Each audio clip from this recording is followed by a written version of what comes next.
அன்பான கேட்பவரே, உங்களுக்காக பிரத்யேகமாக வடிவமைக்கப்பட்ட இந்த ஆழமான உரையாடலுக்கு உங்களை வரவேற்கிறோம்.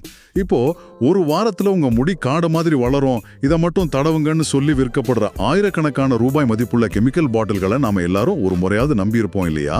கண்டிப்பா நம்பியிருப்போம். ஏன்னா அந்த விளம்பரங்கள் அப்படி இருக்கும். ஆமா, அந்த விளம்பரங்கள்ல வர்ற புரியாத சில அறிவியல் வார்த்தைகளை பார்த்து இது ஏதோ பெரிய மேஜிக் பண்ண போகுதுன்னு நினைச்சு காசை கரியாக்கி இருப்போம். ஆனா நம்ம வீட்டு சமையலறையில பல தலைமுறைகளா பயன்படுத்தப்பட்டு இன்னைக்கு நாம பெருமளவு மறந்து போன ஒரு பொக்கிஷம் இருக்கு.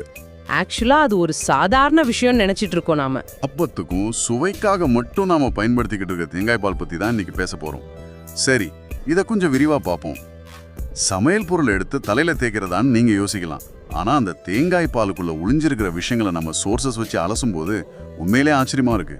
நிச்சயமா நாம எப்பவுமே ரொம்ப சிக்கலான விலை உயர்ந்த விஷயங்கள் தான் வேலை செய்யும்னு நம்ம பழகிட்டோம். ஆனா இதுல ஆச்சரியப்பட வைக்கும் உண்மை என்னவென்றால், தேங்காய் பாலுங்கிறது ஏதோ வாட்ஸ்அப்ல வர சாதாரண வீட்டு குறிப்பு கிடையாது. ஓ, அப்ப இதுக்கு பின்னாடி ஸ்ட்ராங்கான சயின்ஸ் இருக்கா? கண்டிப்பா இருக்கு.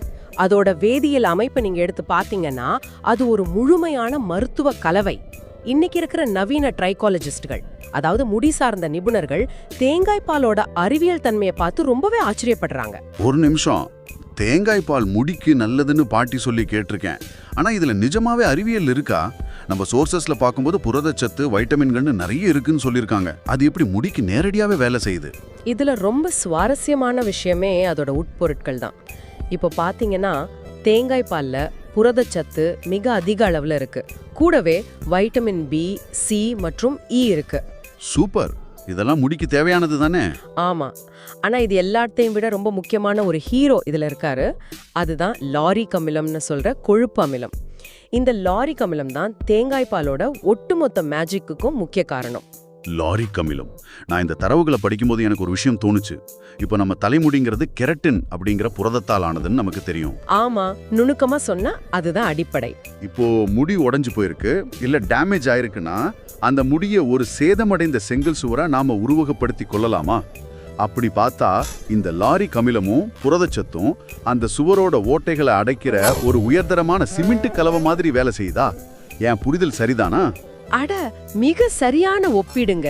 அந்த சிமெண்ட் உதாரணத்தையே நம்ம எடுத்துப்போம். நீங்க மார்க்கெட்ல வாங்குற விலை உயர்ந்த செயற்கை கண்டிஷனர்களை அந்த சுவரின் மேல பூசப்படுற ஒரு பெயிண்ட் மாதிரி வச்சுக்கலாம். ஓ, வெளியில மட்டும் நல்லா இருக்கிற மாதிரி காட்டுமா அது? கரெக்ட். அது பார்க்க பளபளப்பா இருக்கும், ஆனா உள்ள சுவர் பலவீனமா தான் இருக்கும். ஆனா லாரிக் அமிலத்துக்கு ஒரு தனித்துவமான தன்மை இருக்கு. மத்த கொழுப்பு அமிலங்களை விட அதோட மூலக்கூறு எடை, அதாவது மாலிகுலர் வெயிட் ரொம்ப குறைவு. ஓஹோ, மூலக்கூறு எடை குறைவா இருக்கிறதுனால என்ன லாபம்? அதுதான் முக்கியமான விஷயம். எடை குறைவா இருக்கிறதுனால முடியின் மேற்பரப்புல மட்டும் அது தங்கிடாது. முடியின் துவாரங்கள் வழியா உள்ளே ஆழமா ஊடுருவி, அதாவது அந்த சுவரோட விரிசல்களுக்குள்ளேயே போய் இறுகி முடிக்கு உள்ளிருந்து வலிமையை கொடுக்குது. மண்டை ஓட்டிற்கும் மயிர்கால்களுக்கும் நேரடியா அடிப்படை ஊட்டச்சத்தை அளிக்குது. ஓஹோ, அப்போ இது முடியின் வெளிப்புறத்தில் மட்டும் பூசப்படும் ஒரு மேற்பூச்சி அல்ல, மாறாக முடி நாரினுள்ளே ஊடுருவி வேலை செய்கிறது என்பதுதான் இதன் சிறப்பா. அதனாலதான் முடி வேர்ல இருந்து அடர்த்தியா வளருதுன்னு சொல்றாங்க. 100% உண்மையான விஷயம் இது. இந்த சிமெண்ட் மாதிரி வேலை செய்யற தன்மை இருக்கிறதுனால முடி பாதியில உடையிறது, அதாவது ஸ்பிளிட் எண்ட்ஸ் வர்றதையும் இது தடுக்குமா?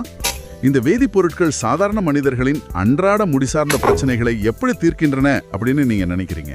கண்டிப்பா தடுக்கும். முடி ஏன் உடையுதுன்னு பாத்தீங்கன்னா, முடியில இருக்கிற ஈரப்பதம் முழுசா வறண்டு அந்த புரத அமைப்பு உடையும் போதுதான் ஸ்பிளிட் எண்ட்ஸ் வருது. தேங்காய் பால் முடியின் நாரினுள்ளே ஆழமா ஊடுருவி அந்த புரத இழப்பை ஈடு செய்யறதுனால முடிக்கு ஒரு நல்ல நெகிழ்வு தன்மை கிடைக்குது. ஓ, எலாஸ்டிசிட்டி கிடைக்குதுன்னு சொல்றீங்க? ஆமா, அதேதான். அதனால நீங்க சீப்பு வச்சு சீவும் போதோ அல்லது காத்துல முடி பறக்கும் போதோ முடி வறண்டு போய் டக்குன்னு உடையிறது பெருமளவு குறையும். அப்போ நாம காசு கொடுத்து வாங்குற கெமிக்கல் கண்டிஷனர்களுக்கு பதிலா இதையே ஒரு இயற்கையான கண்டிஷனரா பயன்படுத்தலாமா? சிலிகான் பேஸ்டு கண்டிஷனர்கள் முடிய சாஃப்ட் ஆக்கும், அதே வேலையை இது செய்யுமா? நிச்சயமா செய்யும். செயற்கை கண்டிஷனர்கள் முடிய சுத்தி ஒரு சிலிகான் படலத்தை உருவாக்கி ஒரு தற்காலிகமான மென்மையை கொடுக்கும். நீங்க அடுத்த முறை ஷாம்பு போடும்போது அந்த படலம் போயிடும், முடி மறுபடியும் வறண்டுடும். ஆமா, அது நிறைய பேருக்கு நடக்கிற அனுபவம் தான். ஆனா தேங்காய் பால்ல கிடைக்கிற எண்ணெய்கள் முடியோட இயற்கையான லிப்பிட்களை மீட்டெடுக்குது. இது வறண்டா மற்றும் சிடுக்கான முடிய உள்ளிருந்தும் மென்மையாக்குது. இது தற்காலிகமானது கிடையாது, ஒரு நிரந்தரமான பளபளப்பை கொடுக்கும் சிறந்த இயற்கை கண்டிஷனர் இது. இது கேட்கவே ரொம்ப நல்லா இருக்க. ஆனா எனக்கு இன்னொரு பெரிய சந்தேகம் இருக்கு. நம்ம சோர்சஸ்ல தேங்காய் பால் மண்டை தோல் தொற்று நீக்கம் பண்ணும், அதாவது பொடுகு தொல்லையும் சரி பண்ணும் சொல்லியிருக்காங்க. சாதாரணமா எண்ணெய் பசையா இருந்தா தானே பொடுகு வரும். ஒரு கொழுப்பு நிறைஞ்ச பாலை மண்டையில தேய்க்கும் போது அது பொடுகு இன்னும் அதிகமாக்காதா? இது நிறைய பேருக்கு இருக்கிற ஒரு பொதுவான தவறான கருத்து. பொடுகுங்கிறது வெறும் அழுக்கோ அல்லது எண்ணெயோ கிடையாது. பல நேரங்கள்ல வறட்சியான மண்டைத்தோல் மற்றும் மலாசியா அப்படிங்கிற ஒரு வகையான பூஞ்சை தொற்றால தான் பொடுகு வருது. மலாசியா, அந்த பூஞ்சைக்கும் லாரிக் அமிலத்துக்கும் என்ன சம்பந்தம்? லாரிக் அமிலம் இயற்கையாகவே ஒரு மிகச்சிறந்த ஆன்டி மைக்ரோபியல் ஏஜென்ட், அதாவது பாக்டீரியா மற்றும் பூஞ்சைகளை அழிக்கக்கூடிய தன்மை கொண்டது. நீங்க தேங்காய் பாலை ஸ்கால்ப்ல தேய்க்கும் போது லாரிக் அமிலம் அந்த மலாசிஷியா பூஞ்சையோட செல் சுவரை தாக்கி அதோட வளர்ச்சியை முழுமையா தடுக்குது. அட, இது சூப்பரா இருக்கே. ஆமா, அதே சமயம் மண்டையோட்டின் pH அளவை சீராக பராமரிக்குது. அதனால பூஞ்சை தொற்றால வர்ற அந்த அரிப்பு, செதிலா உதிர்வது, அழற்சி எல்லாமே உடனே குறைய ஆரம்பிக்கும். வாவ்! அதாவது ஒரு பக்கம் முடிக்கு உணவா பயன்படுது, இன்னொரு பக்கம் ஸ்கால்ப்ல இருக்கிற கிருமிகளுக்கு மருந்தாவும் பயன்படுது. சரி, அடுத்ததா ஒரு முக்கியமான பாயிண்ட் படிச்சேன். அது எனக்கு கொஞ்சம் அதிர்ச்சியா இருந்துச்சு. இளநரைய தேங்காய் பால் தடுக்கும்னு சொல்லிருக்காங்க. இளநரைங்கிறது மரபணு ரீதியாவோ இல்ல கடுமையான மன அழுத்தத்தாலேயோ வர்றது தானே? ஆமா, அது பொதுவான காரணங்கள் தான். தேங்காய் பாலை தலையில தேய்க்கறதால எப்படி நரமுடி வராம தடுக்க முடியும்? இது கொஞ்சம் ஓவரா தெரியலையா? மேலோட்டமா பார்க்கும்போது நமக்கு அப்படி தோணலாம். ஆனா இளநரைக்கு பின்னாடி இருக்கிற அறிவியலை பாத்தீங்கன்னா உங்களுக்கு புரியும். மன அழுத்தம், மோசமான டயட்டு, மாசு படிந்த சுற்றுச்சூழல், இதெல்லாம் நம்ம உடம்புல என்ன பண்ணுது? செல்களை சேதப்படுத்தும் ப்ரீ ரேடிக்கல்ஸ் அப்படிங்கிற சில நிலையற்ற மூலக்கூறுகளை உருவாக்குது. ஓகே, ப்ரீ ரேடிக்கல்ஸ், இத பத்தி நான் கொஞ்சம் கேள்விப்பட்டிருக்கேன். இந்த ப்ரீ ரேடிக்கல்ஸ் நேரா போய் நம்ம மயிர்கால்கள்ல இருக்கிற மெலனின் உற்பத்தியை தாக்குது. மெலனின் தான் முடிக்கு இயற்கை நிறத்தை கொடுக்கிற நிறமி. அது தாக்கப்படும் போது முடி வெள்ளையாகுது. அப்போ அந்த ப்ரீ ரேடிக்கல்ஸ் தான் மெலனினை அழிக்குது. தேங்காய் பால் இதை எப்படி கட்டுப்படுத்துது? தேங்காய் பால்ல வைட்டமின் இ மற்றும் நிறைய ஆன்டி ஆக்சிடென்ட்ஸ், அதாவது ஆன்டி ஆக்சிடென்ட்ஸ் இருக்கு. இதோட முக்கிய வேலையே இந்த ப்ரீ ரேடிக்கல்ஸை எதிர்த்து போராடி அதை செயலிழக்க செய்யறது தான். ஓ, அப்போ வைட்டமின் இ நேரடியா வேலையில இறங்குது. கரெக்ட். தேங்காய் பாலை தொடர்ந்து பயன்படுத்தும் போது அதிலுள்ள வைட்டமின் இ நேரடியாக மயிர்கால்களுக்கு சென்று அந்த மெலனின் செல்களை பாதுகாக்குது. அதனால முடியின் இயற்கை நிறம் காக்கப்பட்டு இளநிறை ஏற்படுவது பெருமளவு தாமதப்படுத்தப்படுது. இவ்வளவு நேரம் நாம இந்த வேதிப்பொருட்கள், லாரிக் அமிலம், ஆன்டி ஆக்சிடென்ட்ஸ்னு நவீன அறிவியலின் நன்மைகளை பத்தி பேசணும். ஆனா இதை விட என்னை கவர்ந்த விஷயம் என்னன்னா, இதெல்லாம் தெரியறதுக்கு பல 100 வருஷங்களுக்கு முன்னாடியே நம்ம முன்னோர்கள் இதை ஒரு முழுமையான வாழ்க்கை முறையாக கடைபிடித்திருக்காங்க. அதுதான் இதுல நாம கத்துக்க வேண்டிய ஒரு பெரிய பாடம். அவங்க இதை சும்மா எப்பவாவது ஒரு நாள் செய்யல, 3 மண்டலம் அப்படிங்கிற ஒரு முறையில இதை கடைபிடிச்சிருக்காங்க. ஒரு நாள் விட்டு ஒரு நாள் தொடர்ந்து தேங்காய் பால் தேய்த்து வந்தால் முடி கண்டிப்பாக வளரும் என்பது நம் முன்னோர்களின் மூலிகை ரகசியம். ஒரு மண்டலம்னா 48 நாள், அப்போ 3 மண்டலம்னா கிட்டத்தட்ட 4.5 மாசம். ஆமா, இது ஒரு பரம்பு கண்ணோட்டத்துல பார்த்தோம்னா நம் முன்னோர்களோட மருத்துவ அறிவு எவ்வளவு நுட்பமானதுன்னு உங்களுக்கு புரியும். இன்னைக்கு நாம எவ்வளவு அவசரத்துல இருக்கோம். ஒரு ஷாம்புவை 2 வாரம் யூஸ் பண்ணிட்டு எனக்கு முடி வளரல அப்படின்னு சொல்லி உடனே வேய பிராண்டுக்கு மாறிடுறோம். கண்டிப்பா நாம எல்லாத்துலயும் ஒரு இன்ஸ்டன்ட் ரிசல்ட் எதிர்பார்க்கிறோம். ஆனா ஒரு முடி விழுந்து அந்த இடத்துல புதிய செல் உருவாகி வேர் பிடித்து முடி வளர பல மாதங்கள் ஆகும். அதான் உண்மையான அறிவியல். அதாவது முடியோட உயிரியல் சுழற்சியை அவங்க சரியா கணிச்சிருக்காங்க. துல்லியமாக. முடி வளர்ச்சிக்கு 3 நிலைகள் இருக்கு: வளரும் நிலை, மாறும் நிலை மற்றும் ஓய்வு நிலை. தூங்கிக்கிட்டு இருக்கிற ஒரு மயிர்காலை தட்டி எழுத்தி அது புது முடியை உருவாக்கி வெளியே வர குறைஞ்சது 3 முதல் 4 மாதங்கள் ஆகும். ஓ, அதனாலதான் 3 மண்டலம்னு டைம் கொடுத்திருக்காங்க. கரெக்ட். இதத்தான் நம்ம முன்னோர்கள் 3 மண்டலம் அப்படின்னு ரொம்ப சரியா வரையறுத்திருக்காங்க. இயற்கையான பொருட்களுக்கு நேரம் தேவை, பொறுமை மிக அவசியம் அப்படிங்கறத அவங்க முழுமையா உணர்ந்திருந்தாங்க. அது ஒரு மிகச்சிறந்த பாடம் நமக்கு. மேலும் அவங்க பயன்படுத்தின அந்த பாரம்பரிய குளியல் முறை ரொம்ப குறிப்பானது. தேங்காய் பாலை தேய்ச்சி 1/2 மணி நேரம் ஊற வைக்கணும். அப்புறம் அதை அலசுறதுக்கு சீயக்காய் தேத்து மட்டுமே தலையை அலச வேண்டும் அப்படின்னு உறுதியா இருந்திருக்காங்க. ஆமா, அதுல எந்த சமரசமும் கிடையாது அவங்களுக்கு. இன்னொரு முக்கியமான விஷயம் நம்ம சோர்சஸ்ல இருந்துச்சு. தேங்காய் பால் தலைக்கு தேய்க்கிற அதே காலகட்டத்துல வாரம் ஒரு முறை உடலுக்கு நல்லெண்ணெய் தேய்ச்சி குளிக்கணுமா? ஒரு நிமிஷம், தலைமுடிக்கு தேங்காய் பால் ஓகே, அதுக்கும் உடம்புக்கு நல்லெண்ணெய் தேய்க்கிறதுக்கும் என்ன சம்பந்தம்? இது கொஞ்சம் குழப்பமா இருக்கு. ரொம்ப நியாயமான கேள்வி இது. ஆனா இதுதான் நம்ம முன்னோர்களோட மாஸ்டர் ஸ்ட்ரோக். அவங்க மனித உடலை தனித்தனி பாகங்களா பார்க்கல, அது ஒரு முழுமையான அமைப்பாக கண்டார்கள். முடி உதிர்வதற்கு ஒரு முக்கிய காரணம் உடல் உஷ்ணம். அதாவது ஆயுர்வேதத்தில் சொல்வதானால் உடல் சூடு அதிகமான முடி கொட்டுமா? கண்டிப்பா கொட்டும்.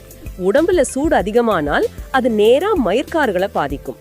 முன்னோர்கள் வெறும் முடிய மட்டும் கவனிக்காமல் நல்லெண்ணெய் குளியல் மூலம் உடல் உஷ்ணத்தை குறைச்சு ஒரு முழுமையான ஆரோக்கிய சுழற்சியை உருவாக்கியுள்ளார்கள். அப்போ தேங்காய் பால் முடிக்கு வெளியிலிருந்து ஊட்டச்சத்தை கொடுக்குது, அதே நேரத்துல நல்லெண்ணெய் குளியல் உடம்போட உஷ்ணத்தை உள்ளிருந்து தணித்து ஒரு பேலன்ஸ் கொண்டு வருது. மிக சரியாக புரிஞ்சுக்கிட்டீங்க. வெறும் தலையில மட்டும் மருந்து போடுறது பாதி சிகிச்சை தான். உடலையும் உள்ளிருந்து குளிர்விக்கும் போது மயிர்காலங்களுக்கு ஒரு பாதுகாப்பான ஆரோக்கியமான சூழல் கிடைக்குது. இந்த இரண்டு சுழற்சியும் இணையும் போது முடி உதிர்வது முழுமையா நின்று புதிய கூந்தல் வேகமா வளர தொடங்குது. ஆஹா, கேட்கவே பிரமாதமா இருக்கு. சரி, 3 மண்டலம் நல்லெண்ணெய் குளியல்னு பாரம்பரிய முறையோட தீவிரத்தன்மையை நம்ம பார்த்துட்டோம். ஆனா இதை இப்படியே கேட்பார்கள் கிட்ட சொன்னா, பாஸ் நான் காலைல 9 மணிக்கு ட்ரெயின் பிடிச்சி ஆஃபீஸ் போகணும், எனக்கெல்லாம் 48 நாள் 3 மண்டலம்லாம் செட் ஆகாது அப்படின்னு தான் சொல்லுவாங்க.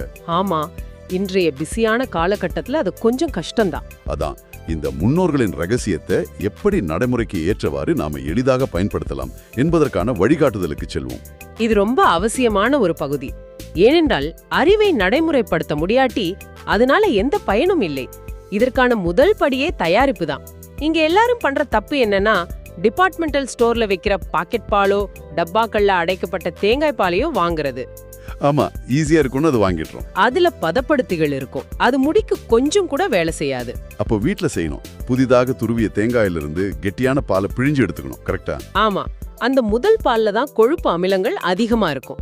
அதன் பிறகு பயன்பாடு.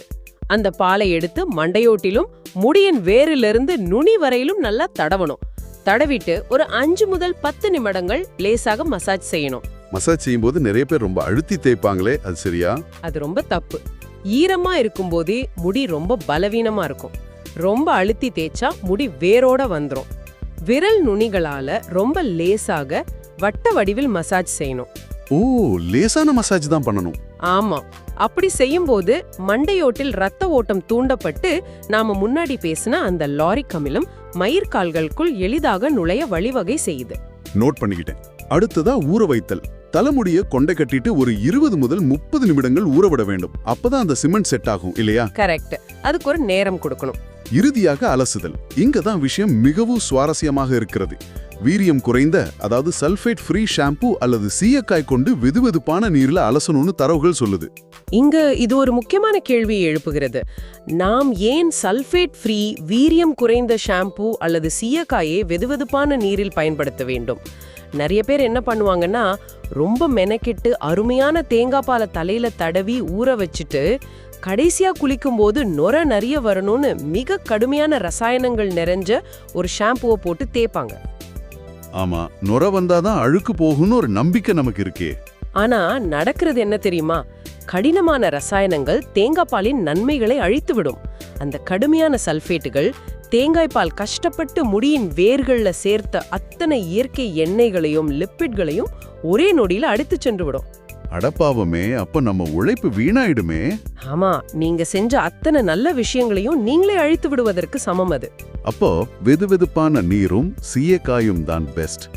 வெதுவெதுப்பான நீர் முடியின் துளைகளை மெதுவா திறந்து அழுக்குகளை மட்டும் வெளியேற்றி ஈரப்பதத்தை உள்ளேயே தக்க வைத்துக் கொள்ளும். சீயக்காய் இயற்கையான முறையில அதிகப்படியான பிசுபிசுப்பை மட்டும் எடுக்கும், முடியோட அடிப்படை எண்ணெயை அழிக்காது. சரி, இன்றைய நவீன குறிப்புப்படி பிஸியான ஆட்கள் இதை வாரத்துக்கு எத்தனை முறை செய்யணும்? தினமும் செய்யணும்னு அவசியமே இல்லை. வாரத்திற்கு 1 அல்லது 2 முறை இந்த தேங்காய் பால் பேக் போட்டு வந்தாலே நல்ல பலன் கிடைக்கும்னு தரவுகள் ரொம்ப தெளிவா குறிப்பிடுது. உண்மையிலேயே ஆயிரக்கணக்கில் செலவு செய்யும் ரசாயன சிகிச்சைகளுக்கு பதிலாக புதிதாக துருவிய தேங்காய் பால் என்ற எளிய விஷயம் எவ்வளவு பெரிய மேஜிக்கை வெறும் 30 நிமிடங்களில் செய்கிறது. அதுதான் இயற்கையோட அற்புதம். இன்னைக்கு நாம எத்தனையோ முக்கியமான ஆழமான தகவல்களை விவாதித்திருக்கிறோம். தேங்காய் பாலில் உள்ள புரதச்சத்து, வைட்டமின்கள் மற்றும் லாரிக் அமிலம் எப்படி ஒரு சிமெண்ட் மாதிரி முடிக்குள் ஊடுருவதுன்னு பார்த்தோம். மலாசீசியா பூஞ்சையை அழிச்சு பொடுகை நீக்குவது, ப்ரீ ராடிக்கல்ஸை தடுத்து இளநரையை தாமதப்படுத்துவது, இயற்கை கண்டிஷனராக செயல்படுவது, அப்புறம் முடி உடைவதை தடுப்பது, முடி வளர்ச்சியை தூண்டுவதுன்னு 5 மாபெரும் அறிவியல் நன்மைகளை புரிஞ்சுக்கிட்டோம். ஆமா, அது தவிர நம்ம முன்னோர்களோட முறையையும் பார்த்தோம். கரெக்ட். எல்லாவற்றிற்கும் மேலாக முடி சுழற்சியை அடிப்படையாக கொண்ட 3 மண்டல ரகசியம் மற்றும் நல்லெண்ணெய் குளியல் மூலமா உடல் உஷ்ணத்தை குறைக்கும் நம்ம முன்னோர்களின் முழுமையான அறிவியலையும் கத்துக்கிட்டோம். அப்புறம் எப்படி தயாரிச்சு தடவி அலசணுங்கிறது செய்முறையும் பார்த்தோம். கண்டிப்பா இது எல்லாமே ஒரு சாதாரண நம்ம சமையலறையில இருக்கிற தேங்காய்க்குள் அடங்கியிருக்கிறது தான் மிகப்பெரிய விஷயம். இந்த விவாதத்தை முடிக்கும் போது உங்களுக்காக ஒரு ஆழமான இறுதி சிந்தனையுடன் உரையாடலை முடிக்க நினைக்கிறேன். இன்றைய உலகில் எல்லா பிரச்சனைகளுக்கும் உடனடியாக ஒரு மாத்திரையோ அல்லது விலையுயர்ந்த ரசாயன பாட்டிலோ வேண்டும் என்று நாம் ஓடிக்கொண்டிருக்கிறோம். அது ரொம்ப வேதனையான உண்மை. ஆனா கொஞ்சம் யோசிச்சு பாருங்க. நம்ம சமையலறையில் உள்ள புதிதாக துருவிய தேங்காய் போன்ற எளிய பொருட்களுக்குள் நவீன அறிவியல் வியந்து பார்க்கும் அளவிற்கான தீர்வுகள் இன்னும் எத்தனை உறங்கிக் கொண்டிருக்கின்றனவோ. நிறையவே இருக்கு. நாம தான் அதை தேடணும். நிச்சயமா. அடுத்த முறை நீங்கள் சமையலறைக்குள் நுழையும் பொழுது அங்கே உள்ள பொருட்களை வெறும் உணவாக மட்டும் பார்க்காமல் உங்கள் ஆரோக்கியத்தின் திறவுகோலாக பாருங்கள். இது போன்ற இன்னும் பல ஆழமான விஷயங்களை, வியக்க வைக்கும் ரகசியங்களை அறிய தயாராக இருங்கள். நேயர்கள், தொடர்ந்து அறிந்து கொள்ள தயாராக இருங்கள். நல்ல நல்ல தகவல்கள் அடுத்தடுத்து வரும். இந்த உரையாடல் உங்களுக்கு பிடித்திருந்தால் அனைவருக்கும் பகிர்ந்து சப்ஸ்கிரைப் அண்ட் லைக் செய்து வைத்துக் கொள்ளுங்கள். நன்றி, வணக்கம். அன்பான